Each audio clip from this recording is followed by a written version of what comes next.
Sir ഈ കൊച്ചിനെയും വെച്ചോണ്ട് ഇവിടെ നിൽക്ക്. ഞങ്ങൾ മുതലാളിയെ കണ്ട് കാര്യം പറഞ്ഞിട്ട് വരാം. ഞാനും വരാം.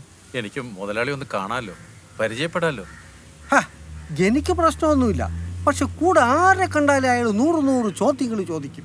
എനിക്കാണെങ്കിൽ ഹിന്ദിയും അറിയത്തില്ല. സാറിന് ഹിന്ദി അറിയോ? ഇല്ല. അതാ ഞാൻ പറഞ്ഞത് ഇവിടെ നിൽക്കാൻ. അവിടെ താമസമൊന്നുമില്ല. ഞങ്ങൾ ചെന്ന് മുതലാളിയെ കാണുന്നു, കാര്യങ്ങൾ പറയുന്നു, ആവശ്യങ്ങൾ ഉന്നയിക്കുന്നു, മറുപടിക്ക് കാക്കുന്നു, കേൾക്കുന്നു, വരുന്നു. ആകെ എല്ലാം കൂടെ ഒരു 10 മിനിറ്റ്. മുതലാളി ആള് ഫാസ്റ്റാ. ഓക്കെ. കുഞ്ഞിന് സാറിൻ്റെ കൊടുത്തിട്ട് വരും. മുതലാളിക്ക് കുട്ടികളെ അലർജിയാ. അല്ല, കുട്ടികളുടെ കരച്ചിൽ അലർജിയാ. അതുകൊണ്ടാ. മീനാക്ഷി, നീ കുട്ടി എങ്ങ് തരൂ, എന്നിട്ട് നീ പോയിട്ട് വാ. വേണ്ട, ഇവൾ എൻ്റെ ഇരിക്കും. ഈ പറയുന്ന മുതലാളി കുട്ടിക്കാലത്ത് കരഞ്ഞിട്ടില്ലേ? അയാളുടെ മക്കൾ കരഞ്ഞിട്ടില്ലേ?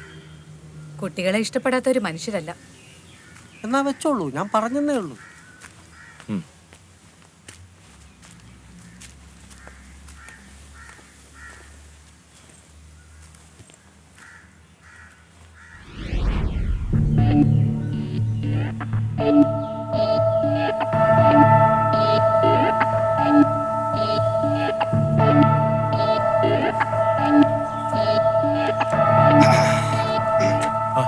എന്തായി ചേട്ടാ?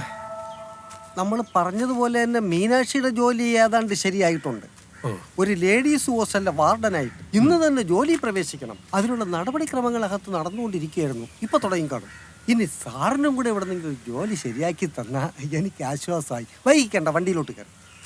അപ്പൊ മീനാക്ഷി മോളും അവർ മുതലാളിയുടെ കാറിൽ ലേഡീസ് ഹോസ്റ്റലിലോട്ട് പോകും. നമ്മൾ തിരിച്ചു വരുമ്പോൾ അവിടെ ഇറങ്ങി മീനാക്ഷി മോളെയും കാണുന്നു. പറഞ്ഞാ തീരാത്ത കടപ്പാടുണ്ട് ചേട്ടനോട്. കിടക്കപ്പുറത്തില്ലാത്ത നേരത്ത് എന്തോന്ന് കടപ്പാട്. കേറണം സാറേ. സ്ത്രീയുടെ മനസ്സും പുരുഷന്റെ ഭാഗ്യവും കുതിരയുടെ ഗതിയും മണ്ണിലെ വിളവും ഇതാർക്കും മുൻകൂട്ടി പ്രവചിക്കാനാവില്ലെന്നാ പ്രമാണം. അതിന് ദൈവത്തോട് മാത്രം കടപ്പെട്ട മതി സാറേ.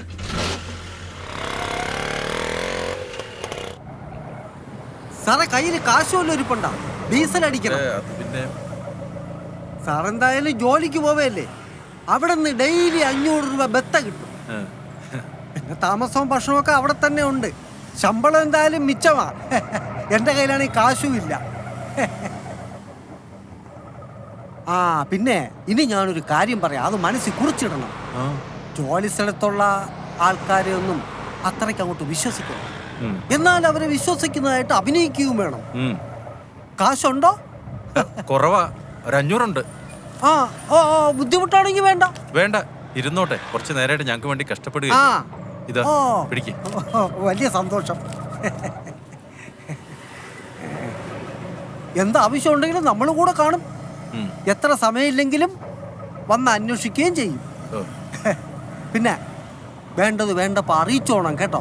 ശരി ചേട്ടാ.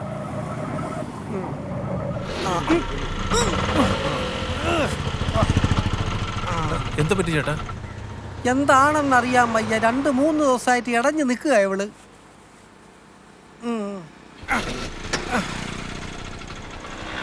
ചേട്ടാ, ഞാനിറങ്ങി തള്ളണോ? ഒന്ന് ചെറുതായിട്ടൊന്ന് കൈവച്ച് തരുമോ? സോറി. അതിനെന്താ? ഒന്ന് തള്ളി.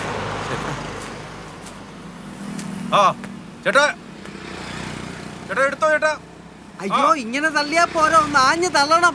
എന്റെ പൊന്നു ചേട്ടാ, ഇതുവരെയായിട്ട് ഞങ്ങൾ ഒന്നും കഴിച്ചിട്ടില്ല. അത് തള്ളു കണ്ടപ്പോ എനിക്ക് തോന്നി. ശരി ശരി, പിടിച്ചോ പിടിച്ചോ. ശരിയായി.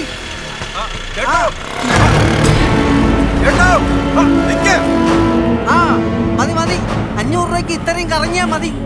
കുറെ നേരമായി.